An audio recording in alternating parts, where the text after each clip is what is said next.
So మళ్ళీ dash మీద మాట్లాడేటువంటి అవకాశం వచ్చింది. అవకాశం ఎట్టి పరిస్థితుల్లో వదిలిపెట్టేది లేదు. మరి మాట్లాడదాం 2 నిమిషాలు.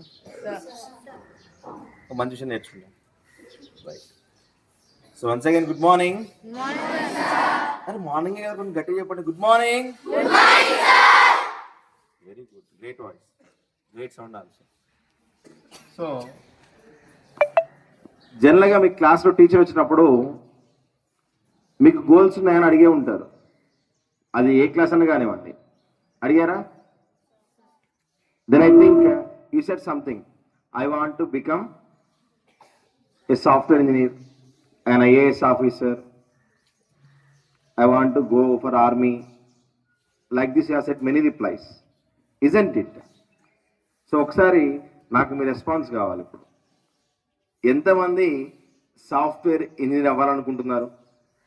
How many of you want to become software engineer? Just show them, just raise your hand straight. Very good. ఎంతమంది ఆర్మీకి వెళ్దాం అనుకుంటున్నారు? Army. Very good, great. So how many want to become teachers? Teachers అంటే ఇంత hard పని అది teaching అనేది, అందుకని ఎవరు సెలెక్ట్ చేసుకోలేదా? Right. So IAS officer, IAS officers, oh great. So IPS officers, IPS, super. Doctors, doctor, very good. Lawyer, lawyer, Arun, only one among many. Right. నేను miss చేసిన గోల్స్ అంటే మీరు చెప్పండి. Sir my ambition is this one. ఎవరు miss చేశానారా? IPS, police కదా? Right, police. Wow, many hands. Right, just raise your hands. ఎవరైతే police అని చెప్పారో వాళ్ళు వారు. సో దానికోసం ఏం చేస్తున్నామో పీటీ సార్ చెప్తారు ఇప్పుడు.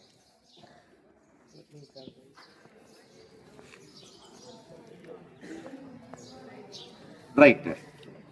సో కలాం గారు ఏం చెప్పారంటే డ్రీమ్ బిగ్ అని చెప్పారు అనమాట. అంటే ఏం చెప్పారు? పెద్ద కళలు కనాలని చెప్పారు. సో అట్లా ఇంకో మాట కూడా ఉందన్నమాట, low aim is a big crime. So చిన్న లక్ష్యాలు పెట్టుకోవడం అనేది పెద్ద నేరంతో సమానం అని కూడా చెప్పారనమాట. సో మరి మీ లక్ష్యాలు చిన్నయా, పెద్దయా, లేదా ఇంకా పెద్ద లక్ష్యాలు పెట్టుకోవచ్చా? ఎవరికి వాళ్ళు ఒక అనాలిసిస్ చేసుకోండి. సో అయితే జస్ట్ అందరం కూడా క్యాజువల్గా ఏజ్లో నేను అదవ్వాలనుకుంటున్నా, ఇది అవ్వాలనుకుంటున్నా అని చెప్పేసి for the sake of teachers కోసము అడిగిన వెంటనే ఎవరు చెప్పేస్తూ ఉంటాం అనమాట. సో కానీ నిజంగా ఏ రోజున్నా సరే నువ్వు ఒక డాక్టర్ అయినట్లుగా, నువ్వు ఒక సాఫ్ట్వేర్ ఇంజనీర్ అయినట్లుగా, నువ్వు ఒక లాయర్ అయినట్టుగా, నువ్వు ఒక ఐఏఎస్ ఆఫీసర్ అయినట్టుగా, ఒక ఐపీఎస్ ఆఫీసర్ అయినట్టుగా ఎప్పుడైనా నిన్ను నువ్వు ఇమాజిన్ చేసుకున్నావా? ఏ ఒక్క రోజన్నా నువ్వు డాక్టర్ అయ్యావు, మంచి వ్యాపారం వేసుకొని క్లినిక్లో ట్రీట్మెంట్ చేస్తుంటే అనుకోకుండా ఏదో ఒక పెద్ద ఇన్సిడెంట్ దగ్గరకు వచ్చిందనమాట. సో చావు బతుకుల్లో ఉన్నారు. వాళ్ళు వచ్చి నీకు కాలు పట్టుకుని బతిలాడుతున్నారు, అయ్యా డాక్టర్ గారు ఎట్లయినా సరే ఈ ప్రాణాన్ని కాపాడండి, మాకు ఇంటికి పెద్ద దిక్కినా, మీరు కాపాడకపోతే మాకు విలువ ఉండదు కుటుంబానికి, ఏదో ఒకటి చేసి కాపాడినాయని కాలు పట్టుకుని బతిలాడుతూ ఉంటే లోపల నీ యొక్క మనసు చలిస్తూ ఉంటుంది అనమాట. సో ఎందుకోసం అంటే నేను కూడా ఇంతే పేదరికం నుంచి వచ్చాను, వాళ్ళు చూస్తే కనీసం కట్టడానికి కూడా బట్టలు లేవు, కార్పొరేట్ హాస్పిటల్కి వెళ్ళలేక ప్రభుత్వ హాస్పిటల్కి దిగి వచ్చారు. సో ఖచ్చితంగా వాళ్ళకి ట్రీట్మెంట్ చేసి వాళ్ళకి ప్రాణాన్ని ఇవ్వాలని చెప్పేసి నేను లోపల ఆలోచన చేస్తూ ఉంటాను అనమాట. సో వెంటనే వాళ్ళని లేపి, అమ్మ కాళ్ళు పట్టుకోవాల్సిన అవసరం లేదు, నేను నేర్చుకున్న విద్య ఇది, నేను బతికిస్తానని చెప్పేసి ఎటువంటి ఛార్జ్ తీసుకోకుండా ఒక గవర్నమెంట్ డాక్టర్ని ట్రీట్మెంట్ చేసినావు. So even though you're working in ఈ ప్రైవేట్ సెక్టర్, నువ్వు ప్రైవేట్ డాక్టర్ అయినప్పటికీ కూడా నువ్వు ట్రీట్మెంట్ చేయగలుగుతావు. ఎందుకంటే నువ్వు ఒక పూర్ ఫ్యామిలీ నుంచి వచ్చావు, ఆ కండిషన్స్ అనేవి నీకు తెలుసు. అట్లాగే ఒక లాయర్ అయ్యావు, మంచిగా బ్లాక్ కోట్ వేసుకొని స్మార్ట్గా కోర్టులో కేసు కోసం వెళ్ళావు అనమాట. సో అక్కడ కేసు ఏంటంటే ఒక ఆడపిల్ల పైన అత్యాచారం కేసు. సో అవతల వాళ్ళేమో తప్పు మాది లేదు, ఆ అమ్మాయి ఏ కారణంగా సరిపోయిందో మాకు తెలియదని చెప్తున్నారు, కానీ ఖచ్చితంగా అది రేపటి నీకు తెలుసు. ఆ సమయంలో ఆ ఆడపిల్ల కుటుంబానికి అండగా ఉంటూ ఒక కేసు వాదిస్తున్నావు. ఆ కేసు గెలిచిన తర్వాత ఆ తల్లిదండ్రులు ఆ బిడ్డను కోల్పోయామన్న బాధ కంటే కూడా సో ఈ రోజున ఆ బిడ్డని అలా చేసిన వాళ్ళకి శిక్ష పడింది అని సంతోషంగా ఫీల్ అయినప్పుడు నీకు వచ్చే హ్యాపీనెస్ ఎంత ఉంటుందో చూడండి. సో మీరు ఆర్మీ అన్నారు, ఆర్మీకి వెళ్ళారు. సో ఆర్మీకి వెళ్తున్నాం అంటే 2 విషయాలు డిసైడ్ అనమాట. ఒకటి, శత్రువులతో పోరాడి విజయంగా తిరిగి వస్తాము. రెండవది, వీరమరణం పొంది శవంలో ఒక పెట్టెలో తిరిగి వస్తావు అనమాట, శవం రూపంలో. ఆ రెండింటికి డిసైడ్ అయ్యి నువ్వు అక్కడ దాకా వెళ్తున్నావు. నువ్వు వీరమరణం పొందితే నీ యొక్క శవం కోసము నీ యొక్క దేశం మొత్తం ఎదురు చూస్తూ ఉంటుంది, నీ పల్లె మొత్తం ఎదురు చూస్తూ ఉంటుంది. అదే నువ్వు శత్రువుపై పోరాడి విజయంగా తిరిగి వచ్చావంటే అది కూడా గొప్ప ఉత్సవంలా చేస్తారనమాట.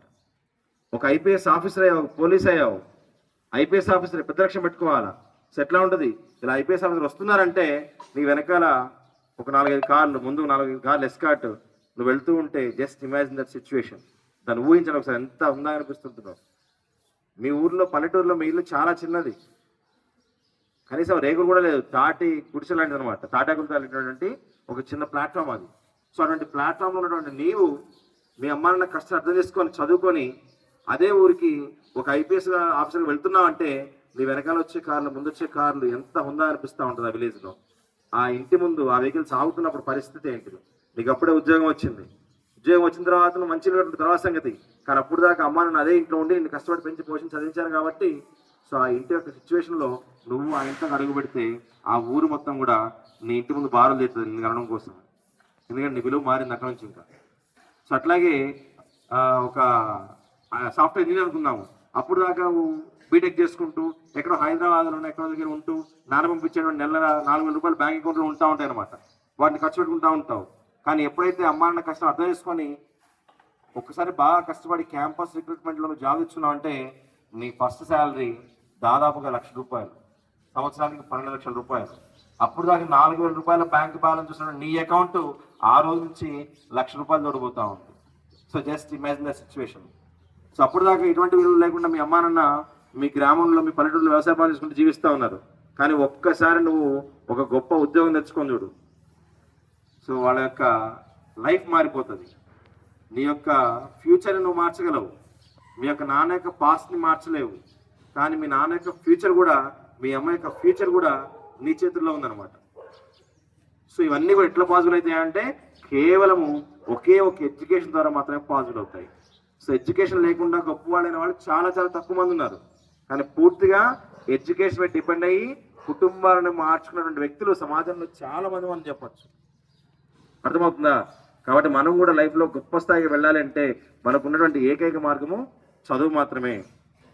ఇక్కడ ఏ ఒక్కళ్ళు కూడా ఎంప్లాయీస్ పిల్లలు లేరు, ఏ ఒక్కళ్ళు కూడా లక్షాధికారుల పిల్లలు లేరు, ఏ ఒక్కళ్ళు కూడా కోటేశ్వరుల పిల్లలు లేరు. అందరం కూడా ఈరోజు పనికి వెళ్తే ఈరోజు డబ్బులతోటి రేపు ఏమన్నా వండుకోవడానికి తినడానికి తప్ప మనకంటూ గొప్ప గొప్ప సంపాదన లేదు, గొప్ప గొప్ప ఆస్తులు లేవు. మనకున్న ఒకే ఒక ఆస్తి ఏమన్నంటే అది చదువు మాత్రమే. ఆ చదువుని ఎవరైతే బాగా చదువుతారో వాళ్ళు ఖచ్చితంగా జీవితంలో గొప్ప స్థాయికి వెళ్ళగలుగుతారు. మేమందరం టీచర్లు ఈరోజు ఈ స్థానంలో ఉన్నటువంటి కారణం ఏంటిదా? చదివే కదా. మేమందరం బాగా చదివిన మా స్కూల్ లెవెల్ అంటే ఎవరు బాగా చదవలేదు. కానీ ఏం చేసినాము, ఎక్కడ మాకు డ్రాబ్యాక్స్ ఉన్నా మాకు తెలుసు, వాటిని ఒకదాన్ని కవర్ చేసుకుంటూ వచ్చి లైఫ్ అంబిషన్ తీర్చగలిగినాము. ఇప్పుడు అనిపిస్తూ ఉంది దీంతో ఎందుకు ఆగిపోవాలి, ఇంకో మంచి స్థానానికి వెళ్ళలేమా? సో నేను చెప్తున్నా లో ఏం ఇస్ ఎ బిగ్ క్రైమ్ అని, టీచర్తో ఎందుకు ఆగిపోవాలి, లో ఏం కదా, సో ఎందుకు మనం ఏం ఎక్కువ చేయకూడదు అని చెప్పేసి ఆలోచన చేస్తూ ఐ వాంట్ టు సంథింగ్ అనమాట. సో అట్లాగే మీరు కూడా కరెక్ట్ స్టూడెంట్స్ ఉన్నాం కాబట్టి సో నాకు రిక్వెస్ట్ ఏంటంటే మన యొక్క సమయాన్ని ఇన్వెస్ట్ చేయాలి. Our time is our investment to get better future. So ఫ్యూచర్లో ప్రాఫిట్స్ రావాలి మంచిగా అంటే ఇప్పుడు ఇన్వెస్ట్ చేయాలి. ఇన్వెస్ట్ చేయాల్సింది ఏంటి మరి? సమయాన్ని ఇన్వెస్ట్ చేయాలి. సమయాన్ని ఎవరైతే సక్రమంగా ఇన్వెస్ట్ చేస్తారో ఫ్యూచర్లో లైఫ్ లాంగ్ ఎప్పుడు కూడా ప్రాఫిట్స్తోనే ఉంటారనమాట. సో ఇక్కడ విషయం గుర్తుపెట్టుకోవాలి. నేను నాతో మాట చెప్పండి, 2 మాటలు చెప్పా, అవి ఎప్పటికీ గుర్తుండాలి. ఓకేనా? ఇప్పుడు కనుక లైఫ్లో మనం హ్యాపీగా దీన్ని లీడ్ చేస్తూ వెళ్ళాం అనుకోండి, ఎటువంటి కేర్ లేకుండా దాన్ని ఏమంటాము టైంపాస్ చేసుకుంటూ చదువు వాల్యూ మర్చిపోయి 10th క్లాస్ అయిపోయింది, ఇంటర్ అయిపోయింది, మళ్ళీ మార్పు రావట్లేదు. సో ఆ లైఫ్కి వాల్యూ ఉందన్నమాట. సో షార్ట్ టర్మ్ గెయిన్ అంటే తాత్కాలిక ఆనందాల కోసం ఎవరైతే పని చేస్తున్నామో వాళ్ళకి ఏం మిగులుతుందా అంటే లాంగ్ టర్మ్ పెయిన్. సో జీవితకాలం మొత్తం కూడా బాధనే ఉంటాయి. ఎందుకని ఎవరైతే తాత్కాలిక ఆనందాల కోసము క్లాసులో చిట్ చాట్లు చేస్తూ ఫ్రెండ్స్తో ఫైటింగ్ చేస్తూ చదువుకున్న వాళ్ళని డిస్టర్బ్ చేస్తూ క్లాస్లో స్టడీ అవర్లో కూర్చోకుండా బయట తిరుగుకుంటా ఎంజాయ్ చేస్తూ ఇలా చేసేవాడికి అన్నీ కూడా వాడు తాత్కాలిక ఆనందాన్ని వాడు ఏం చేస్తున్నాడు, సంతృప్తి పరుచుకుంటున్నాడు. అలాంటి వాడికి ఏమవుతుంది, సో లైఫ్లో సెటిల్మెంట్ ఉండదు. ఇంక 25 సంవత్సరాలు వచ్చినాయంటే ఇంట్లో అమ్మని అంటారు, ఏం చేస్తావురా, ఇంకా ఏం చదువుతురా, ఇంక పెళ్ళి ఎప్పుడు చేయాలరా, ఊళ్ళో అడుగుతారు ఏం చేస్తున్నారా అని. ఏదో కర్మగాలి పెళ్లి చేశారనుకోండి, అనుకోకుండా 2 ఇయర్స్కి 3 ఇయర్స్కి పిల్లలు పుట్టారనుకోండి, ఇంకా నీకే ఒక లైఫ్ లేదు సరిగా. వాళ్ళకి చదువులు, వాళ్ళ పెరుగుదల, వాళ్ళ ఖర్చులు, భార్య, ఇవన్నీ కూడా ఇమాజిన్ చేసుకుంటే భయం కనిపిస్తూ ఉంటుంది అనమాట. అదే ఒక మంచి ఉద్యోగం ఉందనుకోండి, చక్కగా నీ కుటుంబం బాగుంటుంది, నీ పిల్లల్ని బాగా చూసుకోవచ్చు, మీ అమ్మానాన్ని మంచిగా చూసుకోవచ్చు, ఇన్ని రకాలుగా ఉపయోగాలు ఉంటాయి అనమాట. 3 జనరేషన్లు సెట్ అవుతాయి అనమాట. సో దయచేసి నాకు రిక్వెస్ట్ ఏంటంటే పూర్తి ఎఫర్ట్స్ని చదువు మీద పెట్టండి. ఇంకో మాట ఉంది, షార్ట్ టర్మ్ పెయిన్ అంటే ఏంటిది, కొద్ది కాలం పాటు కష్టపడతామేమో కానీ ఏమవుతుంది, లాంగ్ టర్మ్ గెయిన్. సో జీవితకాలం మొత్తం కూడా చాలా హ్యాపీగా ఉంటుంది అనమాట. ఒక 30 ఇయర్స్ లోపు నువ్వు బాగా హార్డ్ వర్క్ చేసినావు అంటే మిగిలినటువంటి 50 ఇయర్స్ అంటే 50 ఇయర్స్ ఎంత ఇదంతా లైఫ్ని మంచిగా లీడ్ చేయొచ్చు. 30 మ్యాక్సిమం చెప్పిన. సో మినిమం రీసెంట్గా మా ఫ్రెండ్ వాళ్ళ సిస్టర్కి గ్రూప్ 1 క్యాడర్ వచ్చిందనమాట. అమ్మాయి ఏజ్ 23 ఇయర్స్, 23 సంవత్సరాలు, 480 marks, ST category, deputy collector అవుతుంది ఆమె. అర్థమైందా, 23 సంవత్సరాలకి. సో లైఫ్ అంబిషన్ పెట్టుకుంది, కష్టపడింది, చదివింది, అచీవ్ అయింది. నేను నిన్న మాట్లాడాను అనమాట, ఒకసారి మా స్కూల్ కూడా తీసుకురావాలి, మా పిల్లలకి ఇన్స్పైరింగ్గా ఉంటుందని చెప్పాను. సో ఖచ్చితంగా ఆ జాబ్ వచ్చిన తర్వాత తీసుకొని వస్తానని మాట్లాడడం జరిగింది అనమాట.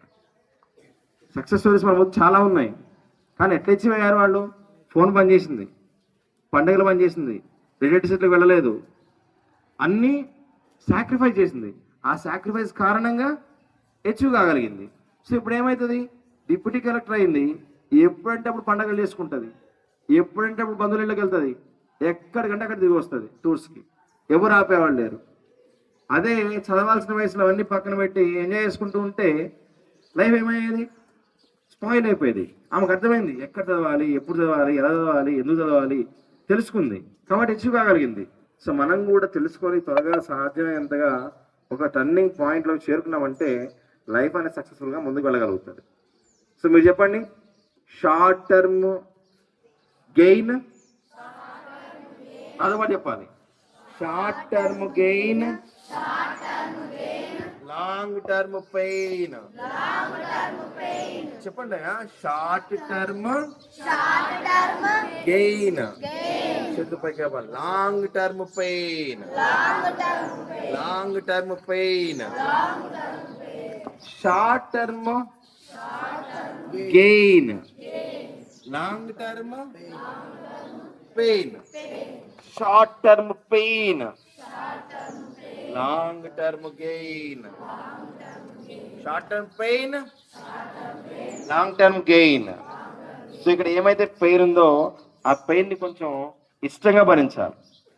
ఎవరమైతే ఇష్టంగా చదువుతామో, ఎవరమైతే చదువుని ఇష్టపడతామో, ఎవరైతే చదువుని కష్టంగా భావించమో వాళ్ళకి ఖచ్చితంగా ఒక అద్భుతమైన ఫ్యూచర్ ఉంటుంది అనమాట. నథింగ్ ఈజ్ ఇంపాసిబుల్, ఏది అసాధ్యం కాదు. నీ క్లాసు నీ ఫ్రెండ్కి మ్యాథ్స్ వస్తున్నాయంటే ఖచ్చితంగా నీకు కూడా వచ్చి తీరాలి. నీ క్లాసు నీ పక్కన కూర్చోడికి ఇంగ్లీష్ వస్తుందంటే నీకు కూడా వచ్చి తీరాలి. ఎందుకని ఒకరికి వస్తున్నప్పుడు, ఒక మనిషి సాధించినప్పుడు మనం ఎందుకు సాధించలేము, అవునా కదా? సో ఇప్పటిదాకా చెప్పిన మాటల కారణంగా ఏ కొంచెమైనా మనసులో ఆలోచన కలిగితే ఒకసారి గట్టిగా చప్పట్లు కొట్టాలి.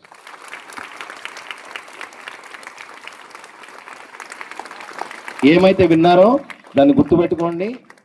కొంచెం షార్ట్ టర్మ్ పెయిన్ అలవాటండి, లాంగ్ టర్మ్ గెయిన్ మీకోసం ఎదురు చూస్తూ ఉంది. రైట్. సో మరి ఏదైనా ఒకటి అచీవ్ చేయాలంటే ఏం కావాలి అంటే డిసిప్లిన్ కావాలి. ఆ డిసిప్లిన్ ఎలా ఉండాలి అంటే, రైట్, సో ఆ డిసిప్లిన్ ఎలా ఉండాలంటే ఇన్స్టిట్యూషన్ ఒక ఇన్స్ట్రక్షన్ ఇచ్చిందంటే దాన్ని ఫాలో ఎలా ఉండగలగాలి. సో ఆ లాస్ట్ లైన్ చూడండి, ఇండిసిప్లిన్గా ఉంది. ఇదంతా కూడా యూనిఫామిటీ, డిసిప్లిన్ కనిపిస్తూ ఉంది. మన ఇండిసిప్లిన్ కారణము ఎవరన్నా మనం ఎవరిని క్వశ్చన్ చేయాలా, ఎవరికి వాళ్ళనే క్వశ్చన్ చేసుకోవాలా. హౌస్ మాస్టర్ ఏం చేయలేరు, నీకు యూనిఫామ్ లేకపోతే నీకు కొన్ని హౌస్ మాస్టర్ కొట్టి తేలాడు కదా. నీ నీ యొక్క యూనిఫామ్ని నీ యొక్క రెస్పాన్సిబిలిటీ నువ్వు చూసుకోగలగాల. కానీ వెంటబడతాడు హౌస్ మాస్టర్, ఇంకెన్ని రోజుల్లో యూనిఫామ్ లేకుండా ఇంకెన్ని రోజుల్లో అని. అర్థమవుతుందారా? యూనిఫామ్ అంటేనే ధనిక గొప్ప తక్కువ ఏం లేకుండా అందరూ సమానంగా ఉండాలని చెప్పినట్టు కాన్సెప్ట్ అది. అది మర్చిపోతే ఎట్లా? రైట్. ఎనివే ఈరోజు సాయంత్రము 5 4:30 ప్రోగ్రామ్ స్టార్ట్ అవుతుంది, యాన్యువల్ డే. దానిలో భాగంగా ప్రతి ఒక్కరు కూడా వైట్ అండ్ వైట్ యూనిఫామ్ వేసుకోవాలి. అందరికి ఉన్న వైట్ అండ్ యూనిఫామ్ క్లీన్గా వాష్ చేసిన ఉంది కదా. రైట్, సాయంత్రం అవుతుంది. Right, bye.